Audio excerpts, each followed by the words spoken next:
We see that countries are spending all their money on armies, weapons, and just in general creating more war, when instead we should be concentrating on fighting the real war, which is against climate change.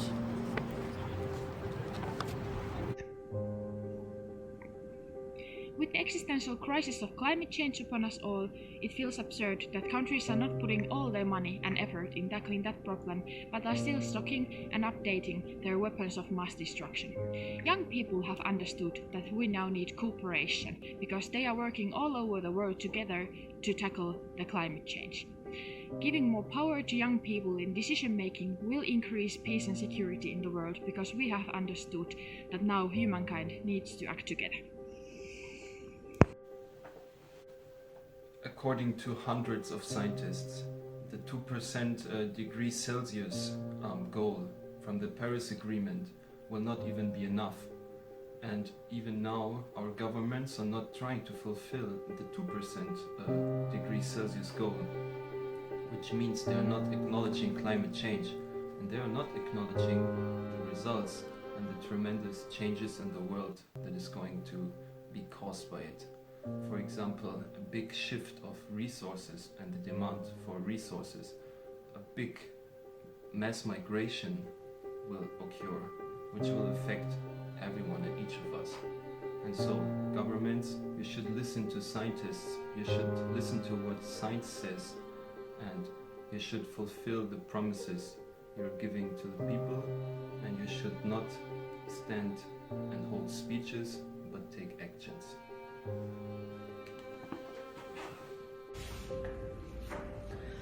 After all of the strikes and protests by youth in EU and around the world, how come that the policymakers are still not responding? While billions of dollars are being spent on weapons and warfare, projects and organizations that address issues such as poverty, lack of education, peace, and the impacts of climate change remain underfunded. An excessive amount of money is being spent on nuclear weapons, a tool of warfare that we all hope will never be used.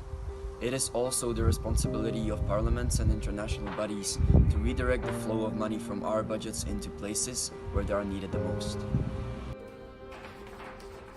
The current political agenda shows that governments do not take climate issues properly, continuing their aggravating actions from supporting the economic policies of overconsumption to investing trillions in nuclear weapons and warfare. We must declare the climate emergency internationally to correspond with the current environmental agenda and to address the actual threat to the planet and all of us, rather than continuing in investing in wars. Climate change is not a technical issue anymore, it is an ethical one. It is important that governments and industries are making significant decisions to affect the changes. It is essential that industries are eager to invest into initiatives to tackle the issues of the climate change.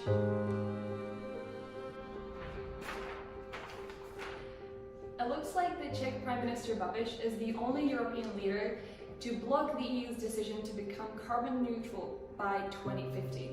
That's not really great news. What is great news, though, is the students and youth in general globally becoming more and more aware of the burning questions this planet is facing. And we're talking not just nuclear weapons, but also climate change and so much more. So what we're asking all the parliamentarians and institutions such as the UN or the EU or OSCE or any other international institution is to just listen to us, to give us answers and practical solutions for these burning questions. Thank you. We as young people would like to live in a world free of nuclear weapons and weapons of mass destruction. And we think that the climate issue as well as important as nuclear weapons. And the role of parliamentarians can be essential in creating channels to connect with young people, to have their voices heard and opinions considered in decision-making processes. The EU and OSCE have really important roles to play when it comes to arms control. The EU especially should play a bigger role in nuclear issues and should have one strong voice against strategic rivalries between certain countries. The OSCE, on the other hand, has a very big important role when it comes to conventional arms control, which barely anyone knows about. So I would love to see the EU and OSCE, besides stepping up policy efforts to raise public awareness, to engage more in education efforts, in order to prepare the next generation for all the problems that they're inheriting.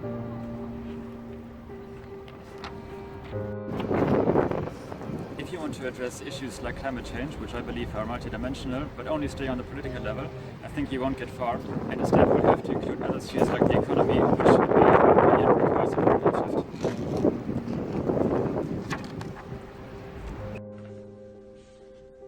A safe world is a world where there is no possession of nuclear weapons and arms of mass destruction. Unfortunately, without political willingness, this is far from being achievable. We would like to see governments and policymakers taking concrete steps towards disarmament and nuclear non-proliferation.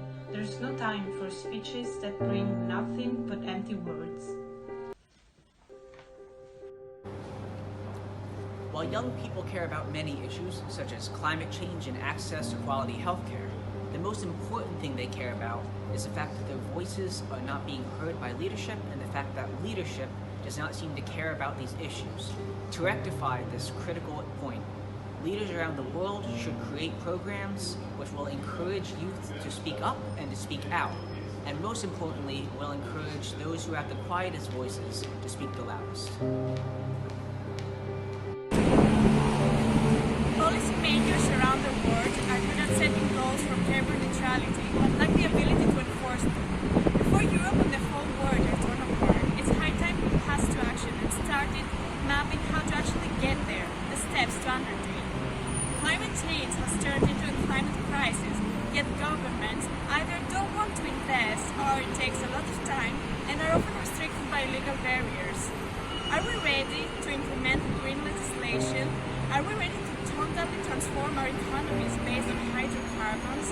How can companies, the big polluters of the world, comply with such rules that harm and threaten their viability and their competitive advantages? Start by spreading the word at school. The most simple thing. Start by funding green economic schools and universities. Let's stay alert and respond to this global challenge.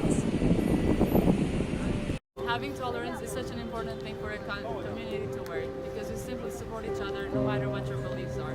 But what we really need to work on is taking off some boundaries that some places still have. We have to accept people for who they are, not for who we want them to be. Love always wins. We need to invest much more in the renewable energy, because powder plants are a huge disappointment for people.